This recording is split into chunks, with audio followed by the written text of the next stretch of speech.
എന്താ കാറ്ററിംഗ് മാനോ? അതെന്റെ അടുത്തുണ്ട്. രാവിലെ തന്നെ ഹോട്ടലിൽ എത്തിച്ചേക്കാം. ആ ശരി.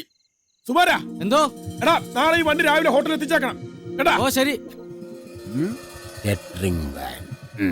എന്റെ കൃഷ്ണ, അങ്ങനെ നിന്റെ മോഹവും പൂവണിഞ്ഞു. ഇനി വിദേശത്തുള്ള ഏതെങ്കിലും മ്യൂസിയത്തിൽ വെച്ച് കാണാം. സുമാര, എന്തോ? ആ, എനിക്ക് ഈ ചാക്കിട്ടൊന്ന് ടൗണിൽ എത്തിക്കണം. ഞാനോട് കൂടെ. നീ ആ ബാക്ക് ഡോർ തുറന്നേ. അത് തുറന്നെടുക്ക. ഓഹോ. ആ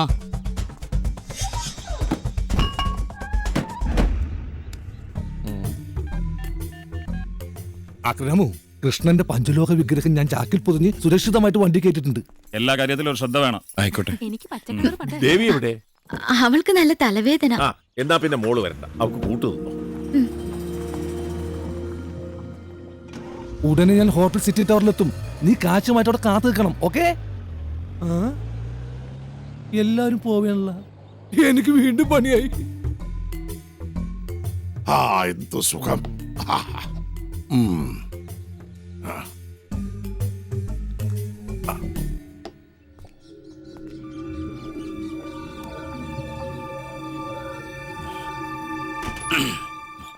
അതെ, ആ കീ ഒന്നും ഇടുന്നത് എന്തിനാ? തന്റെ മാനേജർ സുബ്രഹ്മണ്യൻ എന്നെ വിളിച്ചിരുന്നു.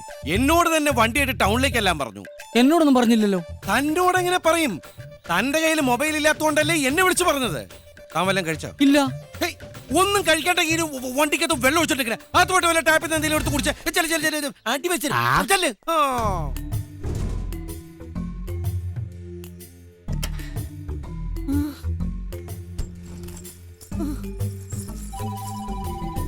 ഞാൻ ആക്രാമു. ഞാൻ പുറപ്പെട്ടിട്ടില്ല രാമു.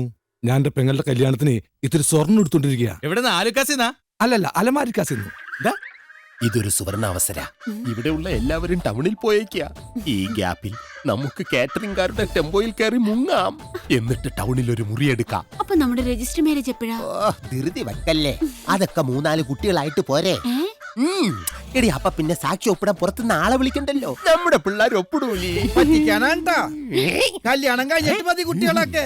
നീ വല്ല ശബ്ദം കേട്ടോ? അതെന്റെ ശബ്ദം. അപ്പൊ നിങ്ങൾ രണ്ടുപേരും കൂടി ഒളിച്ചോടി പോകാനുള്ള പരിപാടിയാണല്ലേ? ഒന്ന് പതുക്കെ പറ. ഈ രഹസ്യങ്ങൾ ഒരുപാട് തലയിൽ ചുമന്ന് തലക്ക് വല്ലാത്ത ഘനം. എവിടെ നോക്കട്ടെ? സമയം എടുത്ത് കിടന്നു. ചത്തിട്ടുണ്ടാവോ? കൊന്നുകളെ ഞാൻ. ഇനിയിപ്പോ ഏതായാലും ഇവിടെ വച്ചേക്കണ്ട. നമുക്ക് പോണ വഴിക്ക് എവിടെയെങ്കിലും ഞാൻ കളഞ്ഞിട്ട് പോവാ. നീ ഒരു ചാക്കെടുത്തോണ്ട് വന്നേ. കല്യാണത്തിനിടാൻ പുതിയ ഷർട്ടുമായി. ഇവനെന്താ റബ്ബറും പാല കുടിക്കുന്നത്? വലിയുന്നു.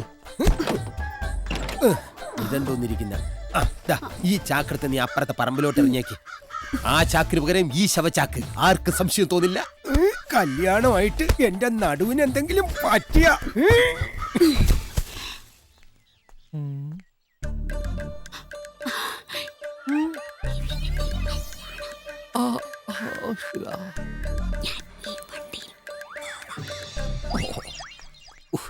പെട്ടെന്ന് കയറി. എനിക്കാണെങ്കിൽ കല്യാണം കഴിക്കാൻ മുട്ടിയിരിക്കണം.